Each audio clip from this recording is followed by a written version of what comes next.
Silent Hill with Punchy. All right, take it away.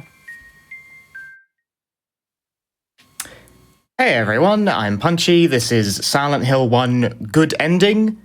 This would get the best ending in the game possible because it's slightly faster than getting the second best ending, which is funny that. And about like 2/3 of this run takes place in a spooky hospital of some variety, actually. So I will get started with video games. Count on 3, I guess. 3, 2, 1, go. Why not? I never know how to start these, can you tell? Anyway, not skipping the opening cutscene because letting him walk forward is actually slightly faster than if you skip it immediately. That's my sole contribution to this game. Genius. Master Strat Finder. So the intro is a mostly canned sequence. Harry will mostly run automatically. Our goal in this opening is actually to die as fast as possible. I do not have the chat open, hold that. There we go. Where are you going? We mostly have to pursue our ghostly daughter as she walks through the fog. Also, forgive me if I'm tired during this. It's like 4 AM in the UK right now. If you hit this curb on the outside, rather than running straight into the alleyway, Harry's, when you don't have control, he'll run further into the alley during that little cutscene than he otherwise would, which saves some time again. That's my only other contribution. I lied when I said I only had one contribution to this game. I have 2. It's that. It's those 2. Collectively, that saves about 1.5 seconds. Crazy. Wild contributions. Nice shirt, thank you. But this shirt was actually messing up the camera's white balance before the stream started. Every time I leaned in forward, the camera went blue. Because it was trying to compensate for it was trying to compensate for the bright pink hue of my shirt. Well, it is a nice shirt in all fairness. Amazing. It's great. Yes, our goal is to die here, and that is, unfortunately, kind of vaguely random. Ticks in this game don't deal damage evenly, and whether or not enemies feel like paying attention to you is a bit up in the air, so I'm just going to strafe into an enemy and hope I get grabbed, which, nope, I got another stab instead. Hello? Hello? Thank you. One more, please. Thank you. Okay, Harry is dead. That is, yeah, well, that happens. And when you're doing runs for like PB and world record and stuff, when you die, when your death is slow, you just reset and try again because it's like right at the start, but I don't have that luxury right now. Right, so in the opening cafe segment, I've got to pick up the radio, the map. This health drink is optional, but I'm picking it up because it's a marathon and I might as well. You never know when you might need a couple of health drinks, or I guess just one since I missed that one. Never mind. I'm not picking that one up. Yeah, I didn't want it anyway. Radio. I didn't want it anyway. What's going on with that radio? Who knew? Now we must defeat the first enemy of the game, which is an air screamer. This takes a random amount of shots. I think it's between like 4 to 6 or something. It exists within a fixed range. Enemies in this game, depending on the enemy type, most of them anyway, roll between a range of HP values when they spawn in, and it's just a purely random thing. So air screamers always take between 4 to 6 shots of the handgun to kill, on easy at least. They cannot fall outside that range, albeit you also save time on that intro if the air screamer dies closer to the floor, because the cutscene does not start until it touches the floor. So right out of the gate, you got a little variance going on. They got a little randomness. Right, now we need to find all the keys of the Eclipse, which is a door in someone's house that exists for some reason. You don't actually have to go to the house to like find the map that shows you where all the keys are if you already know where all the keys are. You just go and get them ahead of schedule.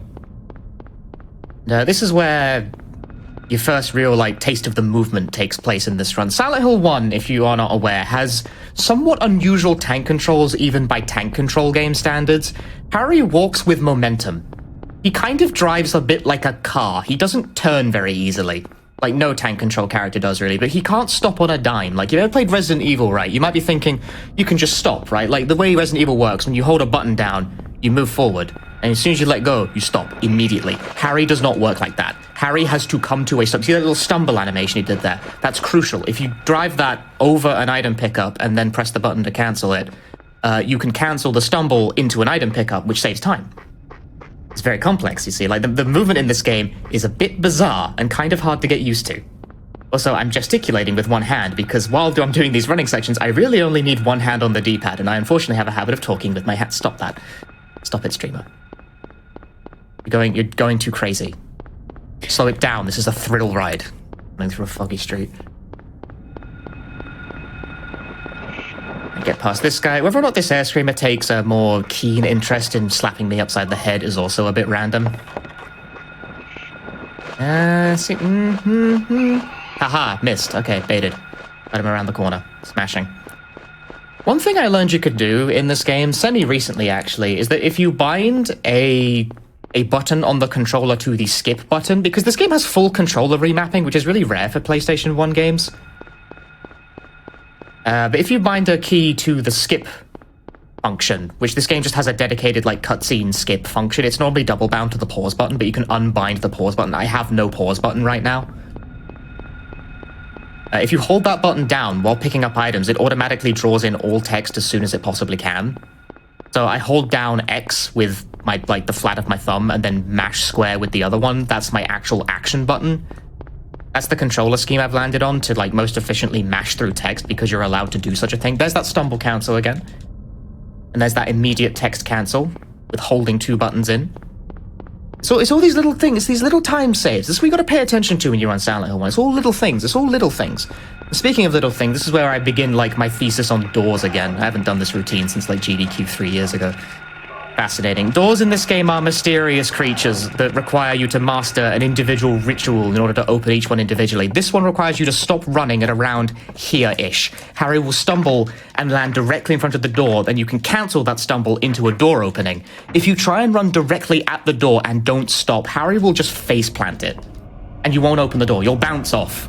Some doors are kind to your face planting, like this one. Bonk. That's fine. You're allowed to do that. You get a pass on that one. Some doors will be like, no, I'm not feeling this approach, mate. And they'll reject that. So you got to be like more careful when you approach the doors. You got to approach them at angles that don't produce the bonk. And you like, which doors do that? You might be wondering. I have no idea why it works the way it does. Just some doors behave like that. Some don't. Learn them. This is I made a whole tutorial for this game. You can find it on YouTube. Haha. But where I laboriously explained the properties of each individual door, because there's really no other way to go about it. You just have to learn individual door movements in this game if you want to save those seconds. Because if you're bonking a door, you're losing time. It's a little bit of time, but it adds up really fast. So if you get all those doors right, you save a lot of time over someone who's getting all those doors wrong. And there's some doors like this one you just don't have to worry about. Like these are fine. You just run into that one. And you have doors like this, where if you approach them straight on, Harry will start to walk slowly as he approaches the door, losing time. But if you take a more curved angle, he won't begin to walk. And again, you save a little bit of time. That guy's wondering, okay, so now I'm going to do an enemy manipulation, turn slightly to the left, turn slightly to the right, bye-bye. That's remarkably consistent given how weird it looks. It's not 100% though. Nothing in this game is 100% consistent when it comes to enemy AI. Because enemy AI... Oh, go ahead. Enemy AI in this game, every single time an enemy is spawned in a room, it picks a random facing direction. Do not use the health drink, that would be silly. And if the facing direction it happens to pick just randomly intersects with the pathway you want to take, then... sucks to be you. So yeah, for the one question I had though, since I know a lot of the old school PS1 games ended up having differences, especially as technology advanced, I think Silent Hill 1 both has control on the D-pad and the analog stick. Is it ever preferential to use one over the other? And like, what do you personally like to use when you play it? I use the D-pad for pretty much all movement, but there are certain portions where analog is faster for puzzles. Like in puzzles where like you get a first-person view and you control a cursor, the analog stick is strictly faster. It just moves the cursor faster for some reason. But you need to use it for those segments. But also there are some lines that are... there are theorized movements that are faster and only possible on analog because you can take a finer angle with them. Oh, did that wrong. Try again. You have to hit the keys that don't make noise. It's a whole puzzle. You can't skip that cutscene subsequent to the piano puzzle immediately. If you skip it frame perfectly, Harry won't turn to face the medal post-cutscene and you lose some time because of that. Don't skip cutscenes too quickly in Silent Hill 1 or you lose time. That is no good. Right, this ending is probably one of the more complicated ones. Walk a little bit, turn your light off, and then go, and you slightly pip the corner. It looks very tight, but it's remarkably consistent with that kind of timing. It doesn't seem like it's the sort of thing that would work most often, but it does for some reason. I don't really know why that works, if I'm being honest, but it does. Alright, go into the basement, turn the boiler on, yada yada. I have to wait for an audio cue here for quick turning, because I don't have control until now. It's like the low growl of the boiler turning on. Turn light off, walk one step, run. That'll get me past the corner pretty much every time. So far, so good. That's normal mode, Midwich Elementary. Now we enter nightmare mode, Midwich, made famous by Dead by Daylight. By Daylight invented Silent Hill. It's true. I can't believe they made a remake of this map. And now they made Resident Evil. What? Oh. Yeah, they announced it yesterday, I think. Oh, yeah, they did. I can't believe Dead by Daylight invented everything. They invented horror. They invented Freddy and Jason. Wait, no, not Jason. Everything but Jason. Michael Myers. I think that guy. Yeah, like everything but Jason. Everything but Jason. That's the only thing they didn't invent. Alright, this one's a pure random. Like I just run through forward here, and with any luck, I don't get bit by anything, and nothing actually did bite me. I'm too far away from that. Oh, that's sad. Sad state of affairs. There we go. Alright, we're gonna pick up a weapon here. This comes in handy. This is the only weapon we pick up in this run, actually. The shotgun. We don't pick up the rifle later in the run, mostly because of a thing that happens. We don't have a chance to get it, really. But the shotgun is actually the weapon with the highest damage potential in the game. A lot of people think it's the rifle because, you know, the rifle's the one you get later, but the rifle is only better from longer distances. The shotgun, at point blank, has the most damage potential of any weapon in the game. But it's that point blank. That's the catch. Right, I need this ball. Thank you. Ball obtained. That ball is a surprising tool that will aid us later. Go up to the rooftop. Alright, and Harry needs to investigate the drain in order to know that there's a key in there, so I tried to do a stumble counsel into the investigating, but I spaced it wrong. Fortunate. That's another area where you can save some time. We'll equip the shotgun now, because this is the most convenient time to do that. I open a drainage valve, and as the water flows, I will stay hydrated myself. I almost choked on that, because that was a very overacted water drinking. Excuse me. Wait, you just use like a glass of water to drink? Like you don't use like a... Yeah? It's just a glass of water, dude. Oh. What else would it be? I'm confused. Like a water bottle sort of thing. Oh, just a glass. Oh. Is this unusual? I never see anyone actually use glasses whenever they stream. Clearly, I'm a fancy kind of guy. Right, we get the key. I'm getting the key. I have the key. We need 2 keys to advance to the next part of the game. Running straight forward here and to the left is also a surprisingly consistent enemy manipulation. Again, seems like the kind of thing that wouldn't work, but because you purposefully trip the enemy's aggro range, it sort of freezes them in place while they attempt to track you, and then you can just run past them on the wide bit of the hallway. Pick up those shotgun shells. We only pick up 2 boxes of ammo in the whole run because we kill like 4 things total in this entire speed run. To get the locker key, which is the key from a locker. Boo. Jump scare. Although I do love the fake out they do on the first one. Yeah, unfortunately I skipped it. It's a cutscene. You're allowed to skip that one. You can't skip the close-up of the thing that falls out of the locker. And it wouldn't be spooky.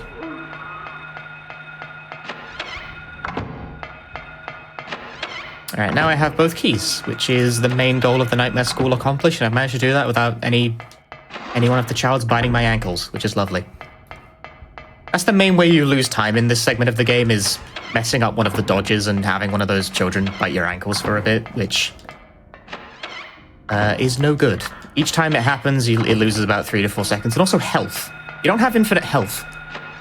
You have plenty, like especially on easy mode. You've got like enough that you on a fairly decent run, you won't generally need to heal, but if you take too much damage, it can start to become a problem. Right, valve puzzle. This valve puzzle is the only version difference between the English and Japanese versions of the game in terms of a speedrun, because on the Japanese version, the text for the valves takes 1 frame more to draw in. 1. I timed it myself. Huh. That's it. That's the only change. It's negligible if you do the hold skip button thing as well. Wait, don't some Japanese versions of this game have like one of the late game skips patched out? Yes. Yes, it does. I know that one in particular, only because I researched Silent Hill 1 a lot around that time. Yeah, there's actually 2 versions of Silent Hill 1. This game received a patch. There is a version 1 and a version 1.1. All American versions are version 1.0. America never got the patch. Some Japanese versions are 1.0 and 1.1. All European versions are 1.1, and 1.1 has the major skip that we use in the run fixed. And also, like, there's a bug in 1.0 where a certain memo does not appear. It's supposed to trigger on a New Game Plus, like a story thing. Doesn't show up on American copies of the game. Huh. It's just bugged. And it was only fixed on later pressings of the Japanese version and all European versions. Otherwise, the differences between version 1.1 and 1.0 are fairly minimal. But still, this game does technically have a updated version. There is a patch for it. A hot fix, if you will. Yeah, you're not wrong. Get me around these trees. Alright, so I picked up a bunch of keys. Now I have to navigate to a nearby church. This camera angle is not advantageous. Harry almost getting stuck on the garden furniture. Why is a speedrunner's shirt missing a texture? I wish I knew, man. You think I'm happy about this? I couldn't find the texture. Like, they don't pay me enough to be on this show. I can't afford a texture. I thought you had to install like Gary's mod for that. That's what I'm doing wrong, is it? I wish someone told me that before I went live. Ridiculous. I gotta dodge this bird. Hold that. Oh, okay, the bird lost interest. Never mind. So these birds, how persistent they feel like being in terms of chasing you is up in the air. Oh, 2-bird chase, huh? It's one of those 2-bird type situations. No, he lost interest. That is like, that's me. That's like my attention span. Seems very intense for all of 20 seconds and then just gets bored and drifts off. Because they can't go past a certain point. They have like an activation range, and if you get past it, they just like, well, you know what? I'm off, pal. Alright, get to the church, get the drawbridge key. Will I get the chapel door without bouncing off it? Yes, excellent. That requires a surprisingly specific spacing to work. You have to hit like a particular part of the door in order to open the church door correctly. If you were trying to approach it head on, it probably won't work. It's funny like that. And coming up is the drawbridge control tower, which I think is the hardest room in the game in terms of movement. This is the kind of stuff that like raises the heart rate when you're on good pace going in. Like I'm not even kidding. Because the reason for this is that the frame rate in the tower is like -2. It's like it's so bad it reverses time. No, gross. I got stuck on the weird corner. I'm stuck on the weird corner. That's why it's so hard. That's so critical. In serious attempts, that kind of mistake. Shameful type of gameplay, you know what I'm saying? That's where it's at. That's why that room is deadly. It looks very minor. I'm making jokes out of that because it's funny. Because it is funny how much this run emphasizes the small details. But that room is actually very hard to do smoothly because it runs like so badly. You can't like make fine adjustments easily because it drops like every third input up there. It's so terrible. I love that room because of the, if you look at the snowfall, you can literally like see like a PowerPoint presentation. It's like, in an emulator, I think it's like 7. I think it's 7 FPS. It's single digit. It drops Like, so low in that room. I normally never mind like FPS, like, oh, 30, 60, like I'm kind of uneducated on the whole thing. I know there is differences, I can kind of see them, but like I don't ever noticeably tell. But that's like one room where if I look at it, it's like, yeah, this is awful. This game has a very inconsistent frame rate in general. Oh yeah, one thing I'm doing in this run that I might not have pointed out is that every single time I do a quick turn, I'm actually holding down the walk button during the quick turn, because holding walk while quick turning increases the frame window for a valid quick turn. Trying to do it while like in the running state makes it so that the timing is remarkably tight. Whereas holding walk makes it more consistent. Like here, I'm holding Also, down walk while I do that, which is triangle in my case.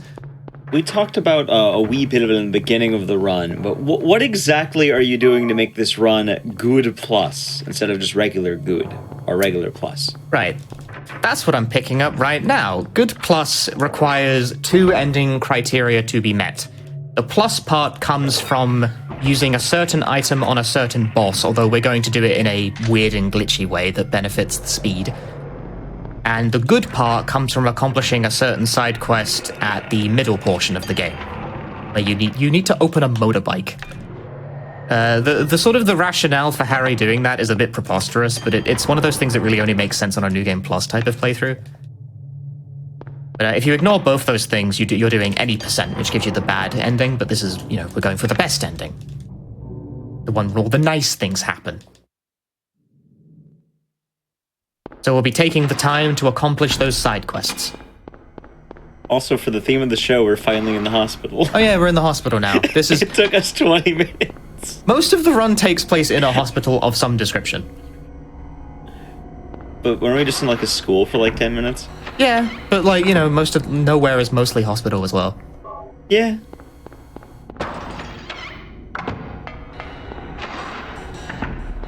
Right, so... We accomplished the theme.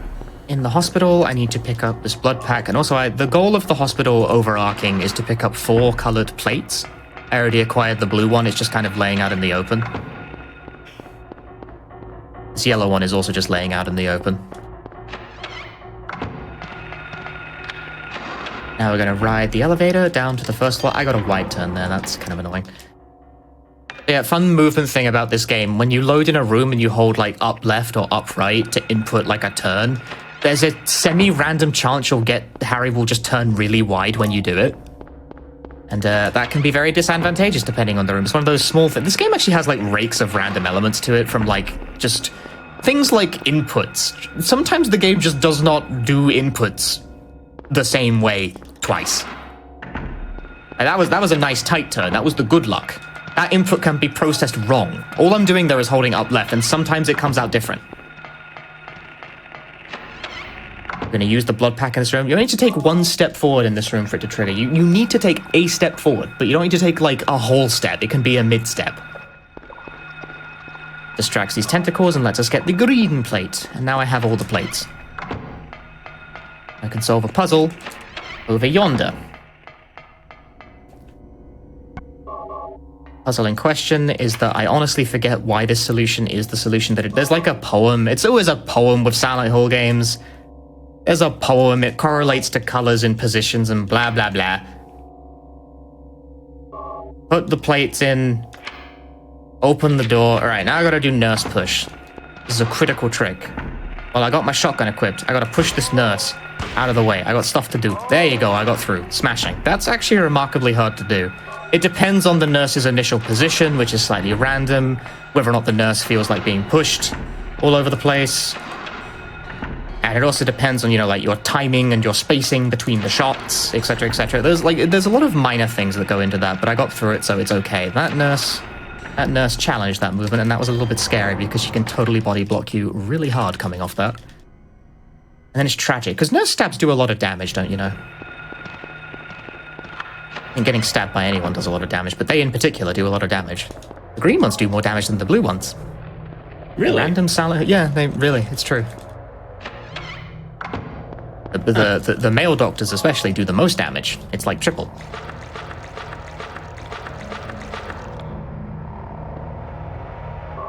I can't imagine that's something most people even think that the damage values would vary, but they do. This cutscene runs at 60 FPS for some reason.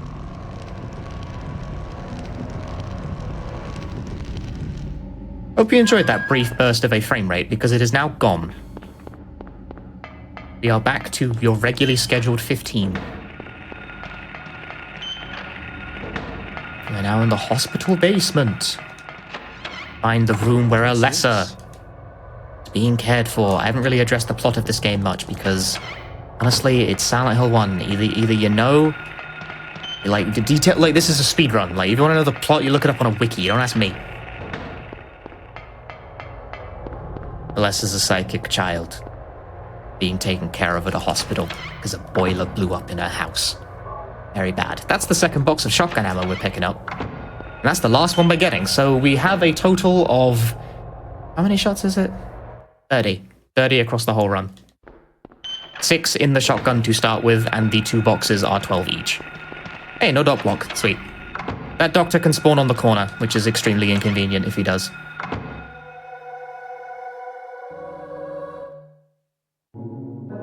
Was I dreaming? Up the key.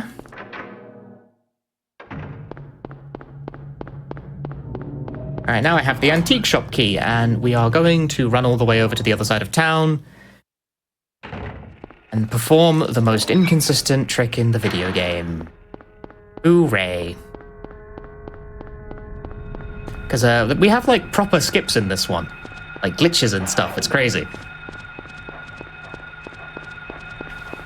So this is the reason why I said earlier we don't pick up the rifle. This is the reason. The rifle is inside of the next boss fight. We're not going to fight the next boss. We're not even going to see them. We're going nowhere near that place. I have no plans on that. Yeah, we're out of the hospital, although we will be going back there. Sort of. In some form. Eventually all the places start blending together, quite literally. Yeah, the trick is extremely inconsistent and kind of not really up to me because it depends on the enemy AI to do things conveniently, which,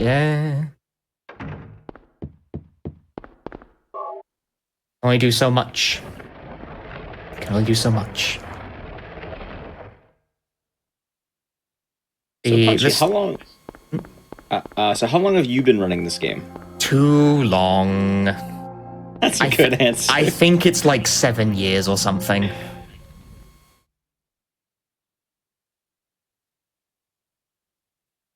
Too long, dude. Right, so this trick is the romper out of bounds. The basic short explanation is that I want to get knocked down by this romper enemy as I walk back into the loading screen. And that will displace Harry's height, so he's not going to bite on that one. Try again. This is why it's highly inconsistent, because the enemy AI has to behave in the correct way, and it's not. It isn't biting. Give me him. No, it's still... No, still not playing. But he's not even, like, trying... This is the reason this is so inconsistent, because the enemy AI is, like, not even trying to participate, really. He knows it's a hotfix run. Nope, still not trying. This has nothing to do with me. The enemy AI just sometimes doesn't play the game. No, it's still not trying. This can take anywhere from 1 to 20 tries, so, like, that should work. There we go. If you hear that crunching noise as you go through, you've got it to work properly, and boom, you go straight through the door. Because it has offset your position in a strange way that causes Harry to go through walls. And so now I'm walking in the air, literally. And that is why I do not get the rifle and I don't fight the caterpillar boss, because I'm nowhere near it. I'm void walking to the other end of town. That actually still saved time. I'm gonna land on this roof. Harry can do that because he has shins made of iron. We'll go down these stairs and we've teleported to the bottom of them for some reason. I don't know why that happens. I never looked into that. And now we're on the other side of town. I skipped the boss fight entirely. That saves about a minute and a half, assuming you get it first try, which I did not. Because the enemy AI did not play ball the first 6 times. Silent Hill 1 speedrunning. .png. In highly optimized runs, as you can imagine, that trick is frustrating. But it's a cool trick. I like it. Yeah. Resetting over it kind of sucks, but it's nice and flashy. I think that got found like a few years ago too at this point, so... Yeah, it's a couple years old, I think, at this point. Alright, so Float Stinger. Now I actually have to fight this boss. This boss has an unusual property where you want to space your shots very far apart. Because the way it works is that while they're recoiling and just after being hit, they have sort of armor or something. I don't really know how to describe how this works. But if you dump all your shots into them as fast as possible, it won't work. Whereas if you space them, like, boom, wait a couple seconds, boom, wait a couple seconds, you'll deal the maximum damage every time. And that enables consistent kills. If I just dumped all my ammo into that boss as quickly as possible, it would not have worked. I would have ran out of ammo, and then I would be dead. But with proper spacing, you can get a nice kill in a low ammo count. That was actually really good. I took minimal damage too. That's the main point of contention when it comes to your health bar in this run, managing that. Because Float Stinger can do that like butt swing attack. That does a surprisingly large amount of damage. If you cop like 2 or 3 of those, it can put you in questionable standing for the rest of the run. I didn't get hit by any of them, so my health is tight. I'm in no real danger of bottoming out for the rest of the run. Sweet. Good fortune. I got hit by his acid attack, but that doesn't do anywhere near as much damage, so I don't really care. Getting hit is also not really a problem time-wise. You need to space your shots anyway, so like the recovery animation of being hit isn't really that harmful. In fact, a viable strategy is just to pick a corner and stand in it, and just let him hit you. As long as you don't get hit too much by anything else, then you will deal the right spacing damage to Float Stinger, and you'll survive the run. Right, so the sewers where these enemies are is completely random, and there's nothing... Well, that's fun spacing. How many sewer dodges can he get? Surprised I got that one, that was close. Where those enemies spawn, what direction they're turning, how aggressively they try and pursue Harry is random. But you may be noticing a running theme with how I describe this game's run by this point. Whether or not you get blocked, whether or not you can proceed smoothly, it's all random. You can react to it. I got a lot better at reacting to the different scenarios as time went on, so my consistency rate with this section got pretty okay. But sometimes you do just get dealt total garbage that you can't do anything with. And that is no one's fault. It just happens. That's just Silent Hill 1. Sometimes your pattern sucks. Like that. No, actually that's fine. I can, yeah, see that, like, that's like a react. I found the spacing. If I was a bit slower, I wouldn't have made that. I can scoot around this guy. If you recognize the scenario, you can make it work. 3 out of 4 ain't bad. There's worse luck you can get. 4 out of 4. How hard did the mantises hit? Not very, surprisingly. Oh. Can take quite a few hits from them. It doesn't usually amount to anything super meaningful. They hit a little bit harder than, like, the kids in the school grabbing you, but they definitely do not hit anywhere near as hard as, like, Float Stinger. They're very, very unlikely to be the thing that kills you.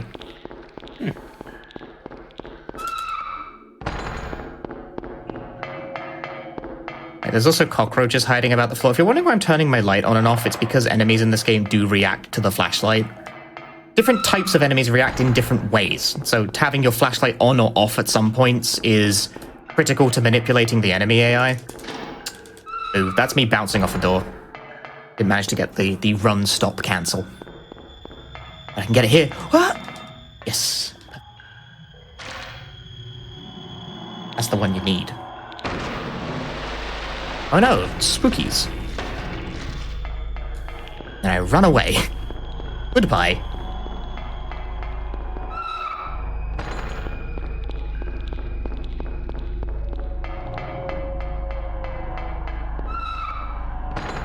So far, so good with the sewers.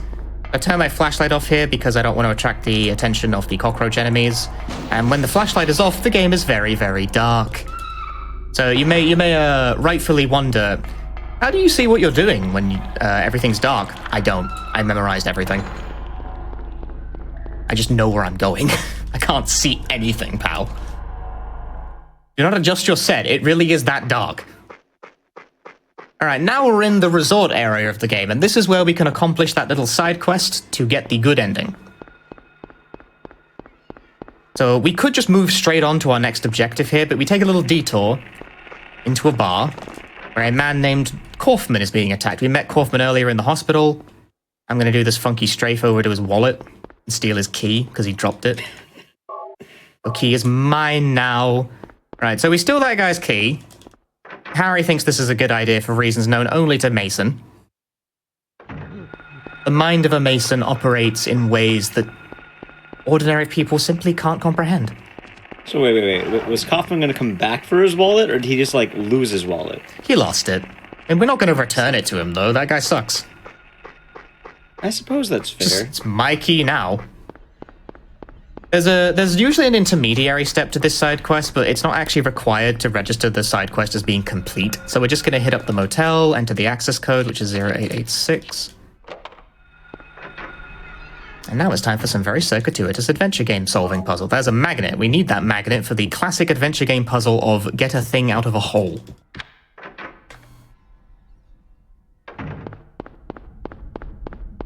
And LucasArts stuff. Bonked off the hotel room door. Bother. Push the shelf. Reveals a hole in the ground. You use that magnet. Harry extracts a motorcycle key.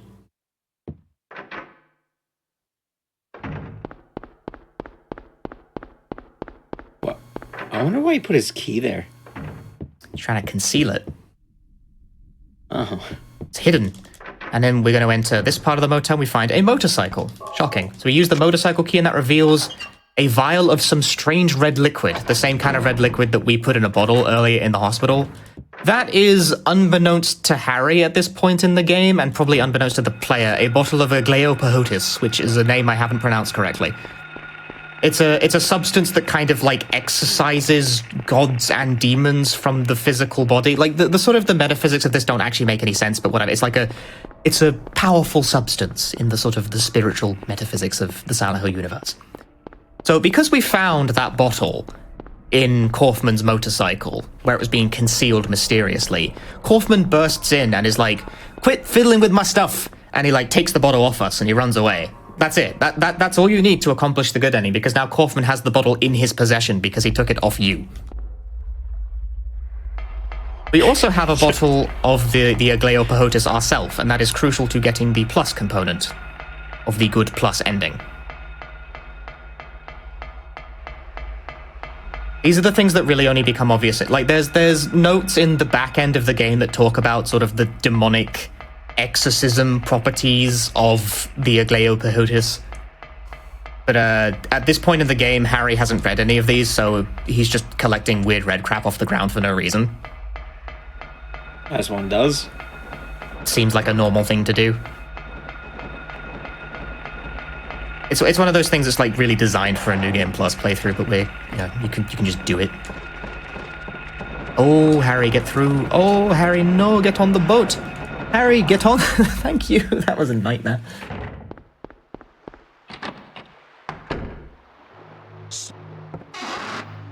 Right, so now this is the Lighthouse Run.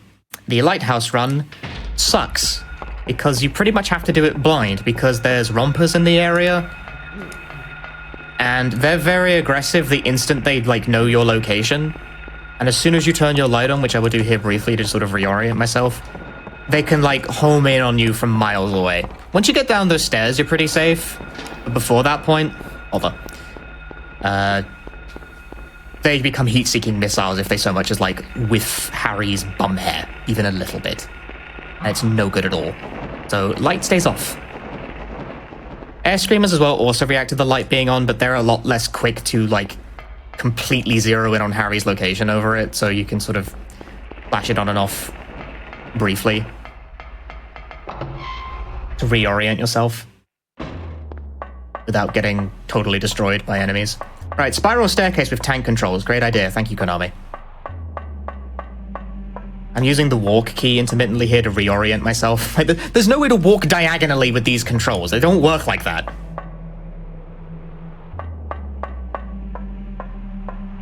And if you keep Harry walking straight in for too long, he'll bounce off the railing. Spiral staircase in a tank. The camera angle is very nice. Very effective use of negative space, you know, like, haha, I know film theory, but like, spiral staircase, tank controls. Yeah. Alright, now we're on the way out. Don't block me at the top of the staircase, thank you. That dog can sometimes get in the top of the staircase and wedge you in there, and that sucks and is really hard to deal with. Also, I just remembered a question that we haven't really talked about. Is there a preferred version to play this game on? Unpatched Japanese or American will do. I mean more on the console differences, like PS1, console PS2. differences. 'Cause right now we're on PS TV. Yes. I know that question comes up a lot, so figured... I'm playing on PS TV because real time it runs the game about 5 minutes faster than any other version for some reason. Like, the actual game speed is just slightly higher. But we use in-game time to time Silent Hill 1 speedruns, which takes care of loading times and that game speed difference. So any version of the game that you have that is capable of performing all the glitches is competitively viable, like PlayStation 1. I think the top runs are generally done on PlayStation 1 or PlayStation 2. PS3 was a thing that the top runners, i.e. me and Aaron, ran on for years, because that was just the cheapest version available. It's like $10 on PSN. You can even run it on PSP if you like not having enough shoulder buttons. Right, so we're going to do the red liquid glitch here. So normally we'd use this on the boss of the area to purge the demon on them, because that's what we do. But if we use the red liquid on an enemy instead, this happens.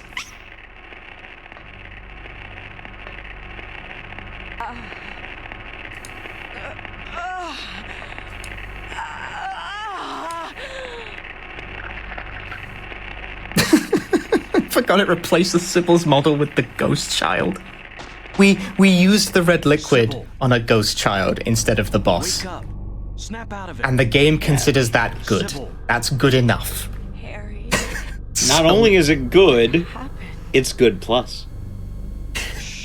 Don't talk. This is I'll the take plus care. component of the ending. This is both faster because it skips the entire amusement part segment, and it gets you a better ending.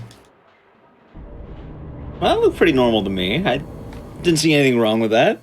You know what's fun about that is that sequence behaves differently depending on console. Since we're on that topic, you get different, like, ragdolling out of Harry depending on the system you're running the game on. That's the PS TV variant you witnessed, but try it for yourself on PS3 and PS1 and you'll see different results. I didn't know it was different per console. It's different per console. Also, we're back in the hospital, kind of. It's like the only thing in the game that does differ depending on console. Huh. Like, in terms of mechanical behavior, it's like the only thing that visibly behaves differently. The only other thing is, like, the out of bounds. If you're playing on PS2, you can walk straight through the door instead of having to turn slightly when you get to it. I don't know why, but that's true. There's really minor version differences, but nothing that amounts to anything significant. But as far as, like, preferred version goes, it's honestly up in the air. If you have a copy of this game and it can do the required glitches, you can compete. You can get world record. I think so, anyway. Alright, we've got to do the Stone of Time puzzle. This puzzle's a complete red herring because you think it's astrological science, but it's actually just number of limbs. The bull has 4 legs. The 2 people have 8 arms and legs. Is it different emulation? It differs depending on the emulator, yes. It's great. All right, in this puzzle, you type in alert. I cannot explain to you guys the number of times I have killed runs to that by typing my own name in instead of alert. It is a very bizarre, specific mental block that I have done multiple times.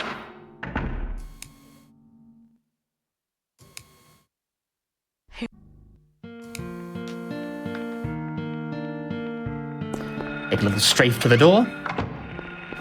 Well done, well done. Use that stone of time on a clock.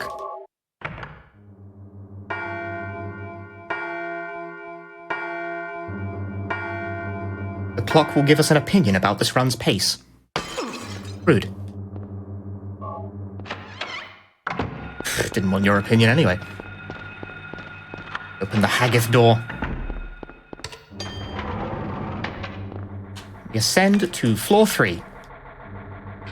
And I don't know the solution to this puzzle, but my hands do, so I'll just let them take care of it. My hands know what they're doing. Yes, they do. Okay. Yeah, looks like it. If you ask me to, like, explain that puzzle to you, I won't be able to give you an answer, but my hands know how to do it, so I just sort of let them do it. Like, if you ask me to write it from memory, I think I would fail. This is the only other normal enemy in the run we killed, because they're in the way. Sorry about that.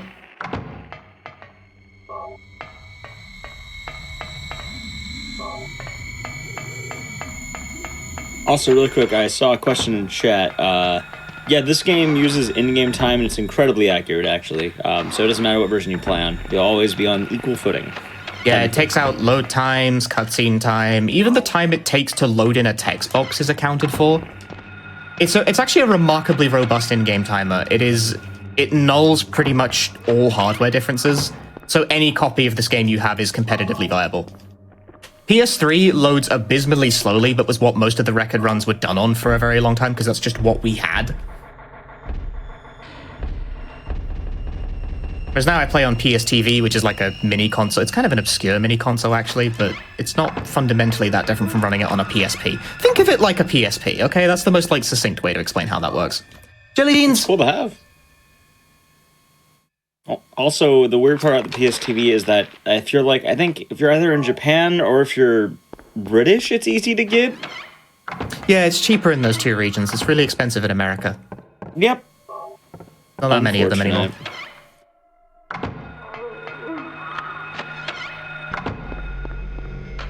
The Silent Hill games in general actually have remarkably robust in-game timers when it comes to, like, nullifying hardware differences. Alright, hang on. This is a timing thing. Don, go. I don't know why that works. For some reason, if I say that out loud, I hit it every time. If I don't, I whiff. Huh. I'm aware that looked really silly, but if I don't do that, I miss it.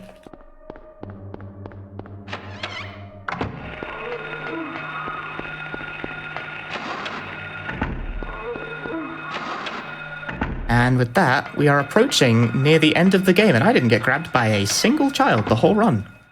Hey, good stuff. That is actually remarkably good. This has gone pretty well, I think, aside from 6th try out of bounds. Shame. Now I just need to put all of the items into the door. So would you say that this run is, would you say it's been going good? Going good plus. I like that joke. It's stupid. No, Harry, you're caught on... I warned you about the stairs, Harry. Alright, final boss.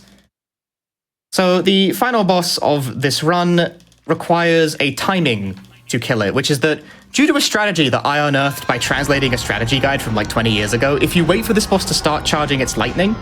Time is coming up, by the way. Shooting while it's charging lightning deals 5 times damage. So with a full shotgun round, dead. Time. That's time. You time thing. Yeah. Sweet. That's underestimate, baby. And that is good plus. That's good plus ending. That's the true final boss of the game. We killed him in 6 solid shotgun shells because of bonus damage with timing. All right. And while we're watching this ending here, if people want to find you on Twitch, where can they find you?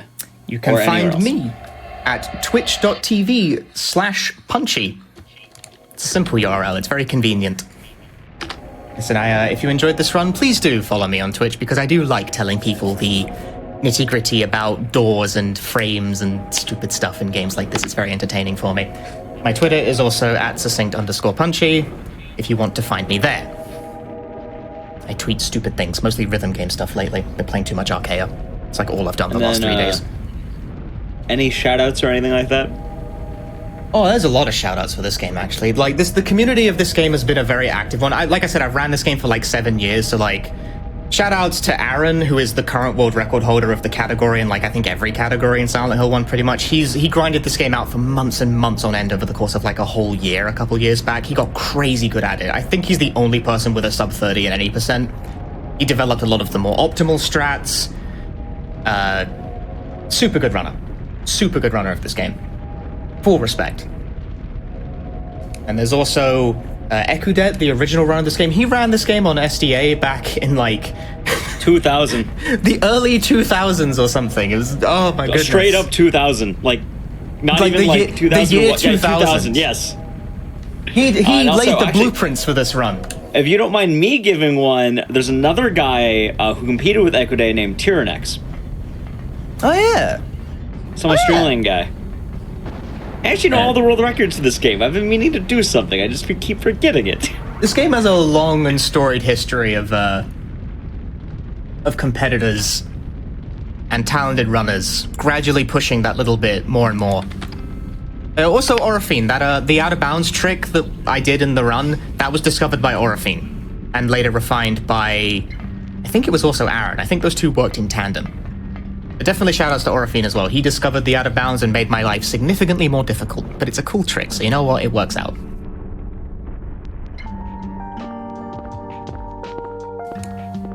And there's so many more people, honestly, that I'm like forgetting. This game's community's been it's been fun to hang around for 7 years. I wouldn't be doing this still if it wasn't still kind of entertaining. 1999 Konami Computer Entertainment Tokyo. Harry takes his child and escapes Silent Hill. I haven't got time to watch the full length MV, sorry. 32:30. Mid 32 is a pretty alright time for a marathon run. My PB is like high 31-ish or something like that. That's a good show. That's a good show. I'm happy with that. Sweet. Yeah. All right. Good run. Thank you again, Punchy. Before we head to the next one, do you have anything you would like to say? I think I got it all out during the ending, honestly. Just thank you very much for watching. If you enjoyed it, please consider dropping me a follow. It's been great being here. This game's great. I like running this game. It's very entertaining.